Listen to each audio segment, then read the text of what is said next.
We've now heard from the UAE government that hundreds of missiles and drones have been fired at the UAE from Iran in the last 24 hours. Their air defense systems are doing a great job. They are successfully intercepting them. There have been explosions and damage due to falling debris, some suspected drone hits. Right, let's continue our coverage of the situation regarding missile strikes across the Middle East. This morning we are reporting that there have been hundreds actually of missile strikes in the UAE, the United Arab Emirates airspace. Let's go live to Dubai and speak to Sally Lockwood. Good morning, Sally. Good morning. Thank you so much for joining us. Just bring us up to date with what is happening where you are and indeed across the region. Well, it's been an absolutely surreal 24 hours. It was around 10 o'clock yesterday morning that we got word that America had begun to strike Iran, and then everything unfolded extremely quickly after that. Air travel was suspended around 1 o'clock, so 3 hours later, and that was after the first wave of missiles was fired into the UAE airspace. We've now heard from the UAE government that hundreds of missiles and drones have been fired at the UAE from Iran in the last 24 hours. Their air defense systems are doing a great job. They are successfully intercepting them. There have been explosions and damage due to falling debris, some suspected drone hits.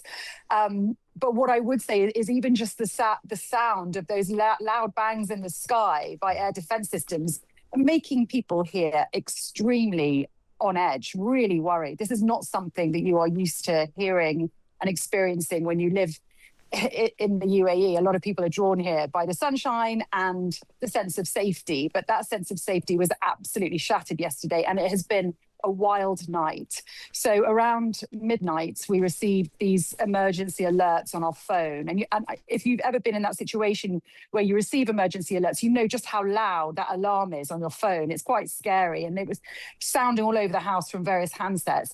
And that went off 3 times in the space of 10 minutes. And it was followed by 2 waves of very loud bangs overhead. Certainly my house shook by some of the bangs. Gosh. And then news began to emerge, I would say around half an hour later, videos began circulating of essentially a hit on Dubai airport. Large bits of shrapnel and debris lying on an airport concourse. You know, this is the busiest airport in the world in normal times. But right now it's closed and it's been hit by an Iranian attack, and 4 employees were killed in that attack. And then shortly afterwards, Abu Dhabi airport was also hit and someone was killed. And that is the second person that was killed in Abu Dhabi in the last 24 hours in these strikes. Yeah. And I'm not sure if you can make out, for those of you who are watching your show rather than listening, I'm actually standing in front of in my backdrop is Jebel Ali Port, which is a naval port here in Dubai. I'm going to see if I can zoom in for you. And there's a large plume of smoke rising over the skyline there. Now, there's been a really big buildup of American naval assets in recent weeks there at that port. And that was hit just before 2 o'clock this morning. Quite a large explosion that one of my friends here witnessed.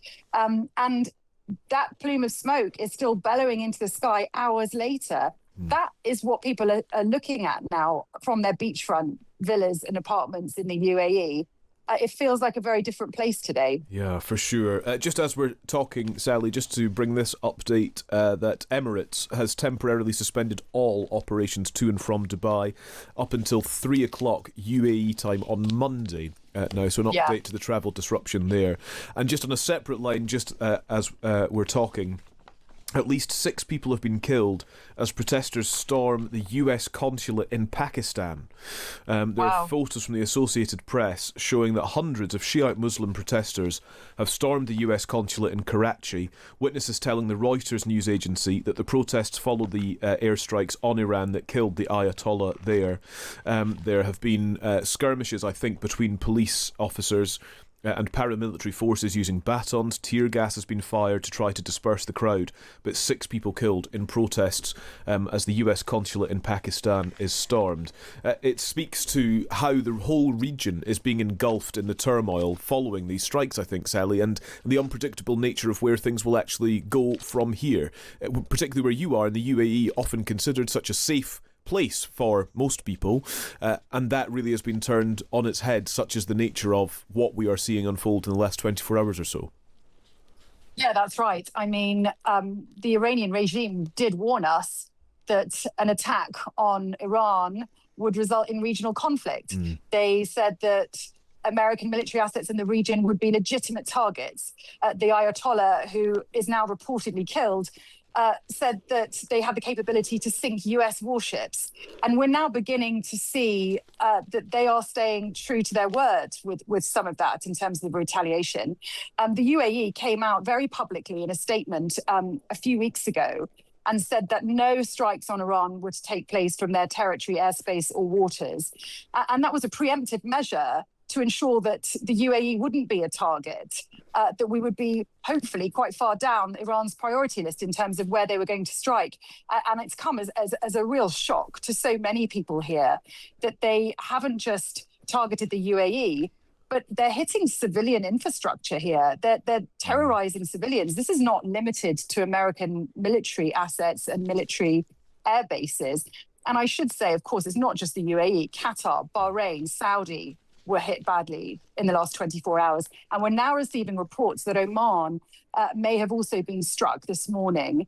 And that's very interesting indeed, because people in the last 24 hours, certainly overnight, were fleeing Dubai and heading for the Oman border by car because they deemed it to be a safer place, because, of course, Oman has been the chief mediator in these diplomatic efforts between Iran and the US. And they weren't hit yesterday. So people fled Dubai for Oman overnight. And we're now hearing that potentially Oman has also been hit in the last 24 hours. And the official advice today for a second day is to shelter in place. That advice from the British Embassy in the last hour for British nationals here.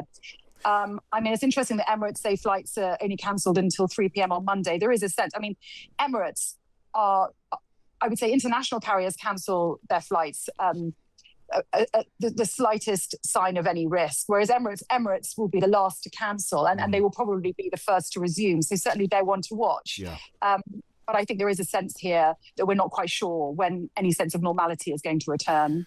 Sally, thank you so much for your reporting. We will keep in touch. That is Sally Lockwood reporting from Dubai. It's so incongruous, I suppose, is the word. Dubai is such a sort of honey pot for influencers on Instagram, and I hesitate to go here, but it is so bizarre seeing these people now posting videos of them in their, Dubai brunch hotels by the pool, sunbathing with missiles flying overhead. These people who are there to live what they thought was a, salubrious lifestyle are now in the, one of the focal points of an international conflict. Well, I was talking to somebody who lives in Dubai, and they were saying this was maybe a year or so ago, and they were saying how safe they felt and how they wouldn't want to move back to the UK because it's getting more and more dangerous and there's crime on the streets. And in Dubai, they felt very, very sheltered. Obviously, this now is changing those attitudes. All right, so the people seem to be safe in their homes, and we heard earlier, didn't we, from a former Olympian who's got nerves of steel who just took to her basement. But nevertheless, it's something out of the ordinary for them, and it may have to be something that they get used to, because who knows how long this is going to go on. From a strategic point of view, analysts suggest that places like Dubai are in the crosshairs of Iran because they are places that are deemed to be safe, and that they are places that will have a very limited tolerance for this level of conflict, and therefore will go on to pressure the likes of President Trump and others to reach some sort of peace agreement in the interest of protecting, I suppose, their reputation as well as their people. And so that is why Dubai and these other places are being targeted, in addition to, of course, the strategic approach of attacking US military bases, as Sally was pointing out to us. But she said civilian infrastructure is kind of up for grabs at this point as well. It's about pressuring Trump into negotiating for peace.